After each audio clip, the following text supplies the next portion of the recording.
Hello and welcome back to Mario Kart 8 Deluxe, where last time we played through the Special Cup on Mirror Mode, and today we're going to be playing through the Shell Cup on Mirror Mode, and we are going to be using Isabelle. And what car should we use? We'll use the standard ATV, because why not? And we'll use those alongside the monster truck tires and the flower glider. Here are the stats, and once again we're going to make sure that smart steering and auto acceleration are indeed disabled, and so without further ado, let's dive into the Shell Cup on Mirror Mode. Let's do this.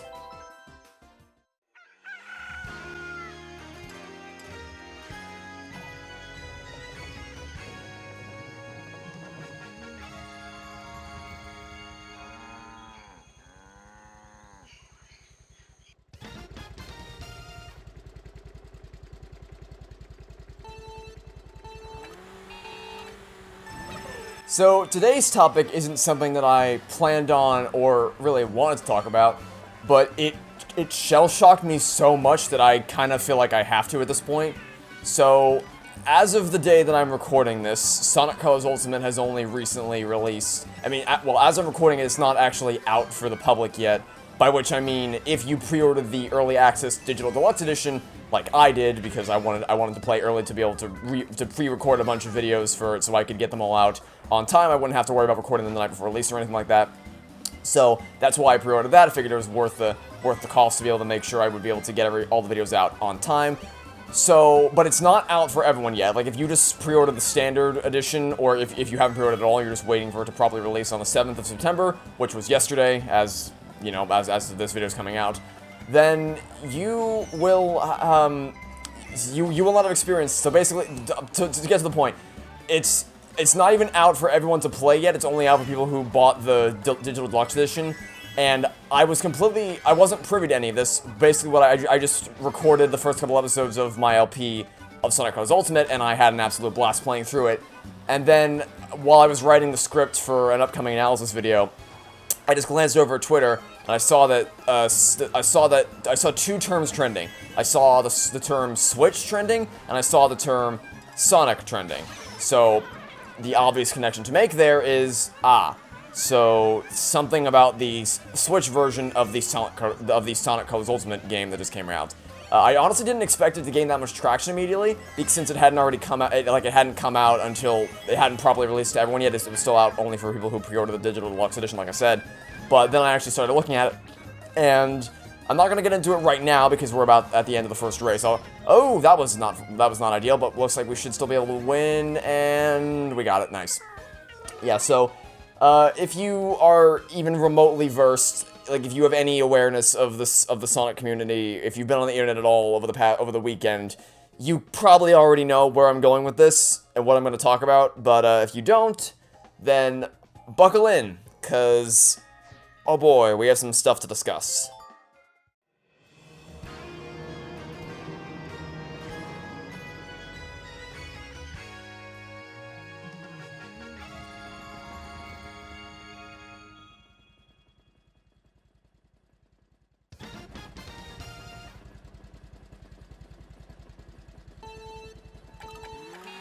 I might burn out here.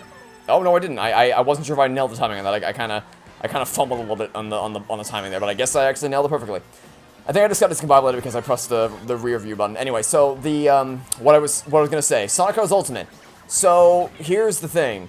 As it turns out, I started looking at I clicked on the trending topic on Twitter to find out what was going on, and what I expected to be, I expected it to be people saying, "Hey, the game's great" or whatever.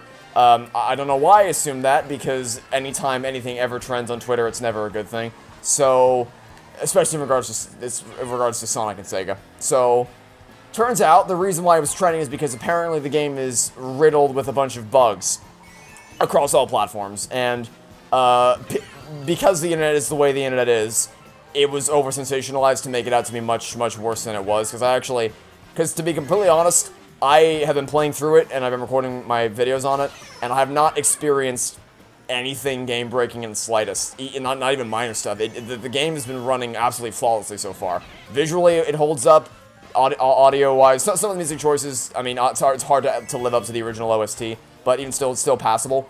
Really, the game and just runs smoothly. I mean, I can't play in 4K because I can't.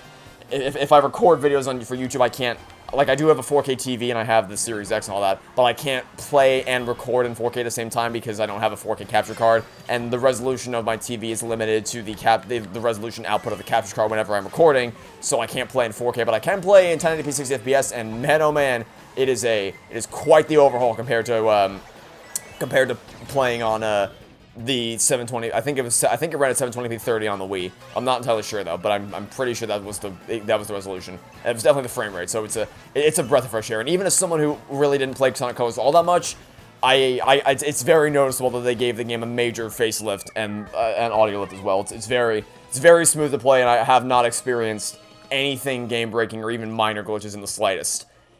So I naturally sought out to figure out what exactly was going on, because obviously the glitches exist. I'm not trying to tell you the glitches don't exist. It's just that on a normal playthrough, I didn't experience literally anything. So I sought them out, and I guess we'll talk about a little of some of the things I discovered in the next race.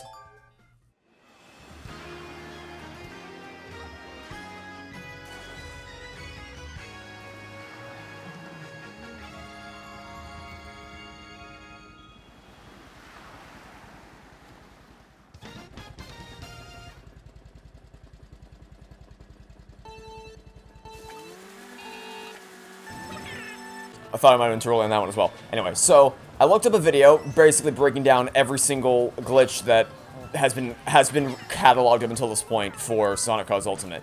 And I'm not going to list every single one here because, for one, I didn't write them all down, but for another, it would take all day. So just some of the things that come to my head immediately is sometimes you'd be bounced out of the map if you hit a laser in a certain direction, or things like that, or sometimes you would be stuck because sometimes you'd be stuck.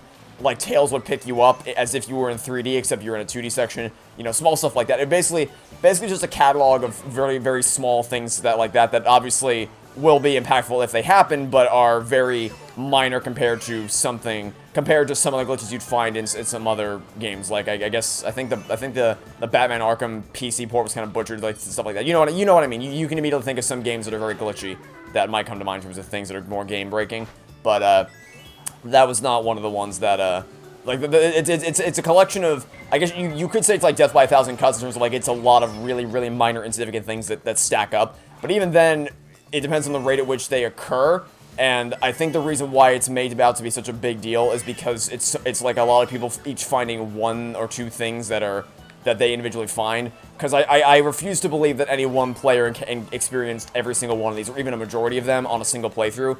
Because having made my way through a large majority of the game, I've not encountered anything that is either game-breaking or minor in any degree. Now, that said, so the things I just mentioned are present across all platforms. Things like, being bounced out of the map, or certain things not working, or the perspective being switched around, things like that. Those are all very minor things that occur across a variety of different platforms, like across PC, Switch, PS4, and Xbox. It occurs on all of them, and they do need to be fixed, absolutely. Like, they're like, hey, Sega, please make note of this and fix them. It's like, great, you need to fix these things. However, they pale in comparison to some of the Switch-specific things that I've been highlighting. Like, the video I watched broke down, these are a list of all the common things that are found across all the platforms, and then this is a list of things that are found specifically in regards to the Switch version. And boy howdy, when you look at this game on the Switch, it's something.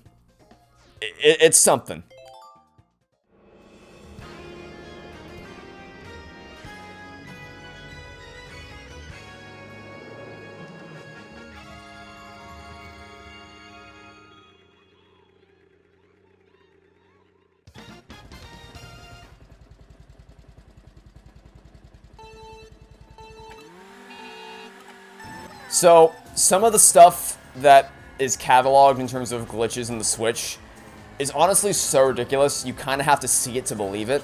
Although if you do choose to seek out the glitches for yourself, I'm going to warn you, they are kind of, like, epilepsy warning kind of thing. They may actually be seizure-inducing with the sheer magnitude of how busted the game can look in certain instances. So, there's your warning if you choose to seek out what these glitches look like for yourself. But basically, really, really weird color warping. It looks like you stepped into some kind of impressionist painting from, like, centuries ago where the colors were all warped all over the place, ironically in a game called Sonic Colors. And it just looks really bizarre. It looks like an acid trip kind of thing. Like, that's what it feels like you're looking at. But those are things you kind of have to see to believe. Other more noteworthy things are things like really extraneous load times, which, so like waiting minutes upon minutes for the game to actually load in. And so yeah, those are like major things that need to be addressed. However, it's also worth noting that it's only on the Switch version, and from what I've seen, they've not been cataloged on any of the other platforms. And for transparency, my initial thought when Sonic Colors Ultimate was announced was, oh, I'll get this on the Switch where I can play Sonic Colors on the go. And then I realized, wait, the last Sonic game that came out was Sonic Forces, and that game was locked at 720p 30 on the Switch, and I'm like, I don't know if this game's going to be able to run at 60 FPS on the Switch, so I pre-ordered it for the Xbox instead, and it's apparently a good thing I did, because the Switch version is busted. And I don't know that I have enough time to properly dive into this in this video because we're coming up on the end of the race here. And what I plan to talk about is a bit of a wider topic that I don't know that I can cram into the final seconds of a race. Did someone just pass me? I think someone just passed me. Okay, that's not allowed. Who the hell just passed me? I don't know, but we need to stay ahead. We need to stay ahead long enough to win this race. Oh, so that they don't... Oh, we got on top of the... Okay, that was risky. Risky business. Oh, well, that worked out nicely. I guess we found the person who was trying to pass us before. Okay, careful, careful. Get another drift going. Get another drift going. I was hoping for the pink one, but apparently that wasn't going to work. Okay, we got to boost our way to the victory. I don't know. Oh, damn it. Okay, I think we lose. I think we lose now. I think I may have stumbled a little bit too much there, or maybe not. Maybe not. Wait, do we still... Oh, God. Okay, I don't know what happened there. We win. I don't know how, but we still won. Yeah, so the topic I want to get into is the topic of Switch ports in general, which is a bit of a wider topic than that I could have possibly gotten into in the final seconds of that race. So, next episode, we'll talk about the topic of Switch ports, because there's been a lot of discussion of some people blaming the Switch, some people blaming Sega, and I don't think it's quite as cut and dry as people make it out to be, so I kind of want to get into it a little bit more in the next episode. But, for now, let's go view the results.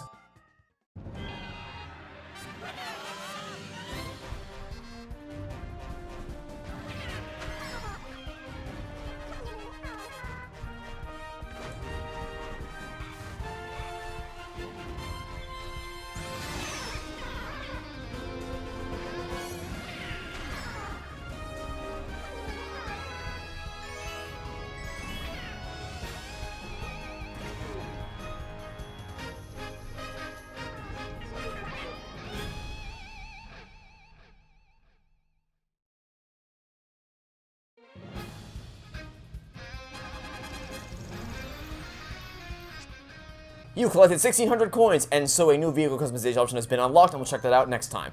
But for now, that will be it for this video. So, thanks for watching. Stay tuned for next time. I'll catch you all tomorrow for some more Mario Kart 8 Deluxe. Goodbye.